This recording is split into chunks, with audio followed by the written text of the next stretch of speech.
Some people like to think of cancer as a battle or a journey. I describe it as an experience. And part of that is because I personally think that the notion of a battle or a fight puts a lot of pressure on the patient, but it also implies a kind of agency that the patient, I don't think, really has. In some sense, cancer is something that happens to you. My name is Kirk, and I was diagnosed with squamous cell carcinoma, the P16 positive variant.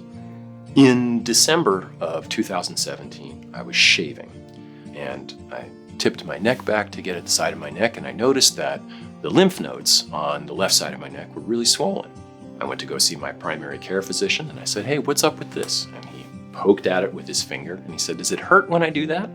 And I said, "No." And he goes, And I was like, oh no.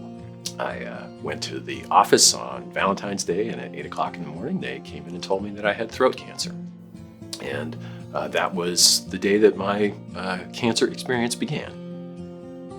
For most of my life, I have not been good at expressing or connecting with my feelings. And I think perhaps one of the reasons I gravitated towards music as a teenager was precisely because it is this direct connection and expression of feelings. And as I contemplated possible outcomes of treatment that included things like being deaf and losing my voice, I found myself really thinking about what it meant to be a musician, thinking about what I had accomplished or failed to accomplish in terms of recording and performance, and it gave me a real sense of urgency. My beginning in the Art for Recovery program was kind of around the same time that the pandemic was starting up. So everybody's at home. There was a real sense of looking for some kind of connection with people. Initially, I was pretty skeptical of Art for Recovery. And from pretty much the minute that I showed up for my first Art for Recovery session, I was like, oh, this is interesting. This feels different, and it's helping me, and I think that my presence is helping some of the other people in the group. I look forward to those sessions every week. I like the writing exercises. I like talking to the other people in the group. I like hearing what they have to say. I like being able to share what I have to say as well. It's extraordinarily satisfying, and I've never experienced anything like that in my life before.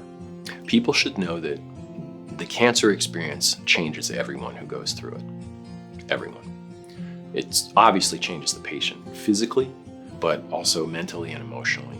I think a lot of people have a bias where they want everything to kind of go back to the way it was, or they even think about how long till you're recovered and you're back to where you were. There is no back to where you were, right? Similar to what we've experienced with the pandemic, there is no going back to how it used to be. There is only going forward with whatever your new reality is. And that's something that everybody has to accept.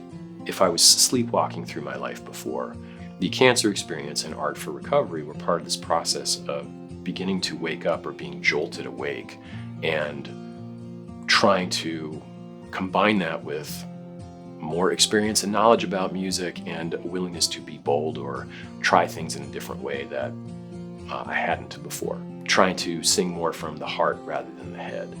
Trying to sing about what I feel rather than what I think. But for me, it's just something about, it's amazing how vibrations in the air can make you feel something. My name is Kirk, and I am Art for Recovery.